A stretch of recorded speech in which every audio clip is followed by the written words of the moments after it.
Snatching define करने का purpose क्या होगा? थेफ्ट के अंदर ही तो ये कवर हो जाता था, तो फिर स्नैचिंग को क्यों डिफाइन किया गया इसमें? Any guess? थेफ्ट तो ऑलरेडी था, तो ये स्नैचिंग को क्यों लाया? तो इतने सारे इंसिडेंट हो गए तो थेफ्ट का तो ऑफेंस में आ ही जाएगा ना, वो डिसऑनेस्ट इंटेंशन से मूविंग ऑफ प्रॉपर्टी हो रहा है। पनिशमेंट को ध्यान में रख के ये चेंज लाया गया है। देखो थेफ्ट के कॉन्टेक्स्ट में पनिशमेंट सेक्शन में देखिए कुछ कुछ चेंजेस लाया गया है ना। 5,000 से कम का प्रॉपर्टी है, रिस्टोर अगर करने को तैयार है तो वहां पे कम्युनिटी सर्विस से भी काम चल जाएगा, है ना। स्नैचिंग को थोड़ा सीरियस फॉर्म ऑफ थेफ्ट माना गया, एग्रेवेटेड फॉर्म ऑफ थेफ्ट आप कह सकते हैं, माना गया है। This is one of the reason, क्योंकि बीएनएस में थेफ्ट के पनिशमेंट सेक्शन में, जो कि अभी हम लोग पनिशमेंट सेक्शन पढ़े, वहां पे देखे बहुत सारा चेंजेस आया। पहले कितना था? 3 ईयर था, ठीक है। अभी भी 3 ईयर है, लेकिन एक क्या इंपॉर्टेंट चेंज लाया गया है कि अगर 5,000 से कम का प्रॉपर्टी है, ठीक है, और फर्स्ट टाइम अगर कोई ऑफेंडर है और वो उस प्रॉपर्टी को रिस्टोर करने को रेडी है, तो कम्युनिटी सर्विस से उसका काम चल जाएगा। लेकिन स्नैचिंग में ऐसा कुछ नहीं दे रहा है, ठीक है। स्नैचिंग एक अलग ही ऑफेंस डिफाइन कर दिया गया है।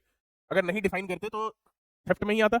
अब किसी ने चेन चोरी, चेन तो चलो 5,000 से कम का शायद ही आए, ठीक है। किसी का कोई मोबाइल चोरी किया या जो भी है झटके से चोरी किया, 2,000 3,000 का कोई मतलब वैल्यू का कोई उसके पास सामान आ गया, आदमी वो पकड़ा गया, रिस्टोर करके वो कम्युनिटी सर्विस ले सकता था अगर थेफ्ट में ही वो रहता तो। लेकिन स्नैचिंग को थोड़ा सीरियस ऑफेंस माना गया है, कंसीडरिंग कितना रैम्पेंट हो गया है, खास करके जो यंग यूथ है वो सब में ज्यादातर ये हो गया है ना, कि चलते हुए किसी का मोबाइल जो है ढेप लिया, ठीक है, ये छीन लिया गले से, ठीक है। तो इसको सीरियस ज्यादा माना गया क्योंकि उस एक्ट में इंजरी कॉज करने का भी चांसेस ज्यादा होता है ना।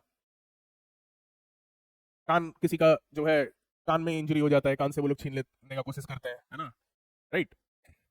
तो इस ये रीजन है कि स्नैचिंग को एक सेपरेट ऑफेंस की तरह रिकॉग्नाइज किया गया, ठीक है, ये ध्यान रखना। ओके।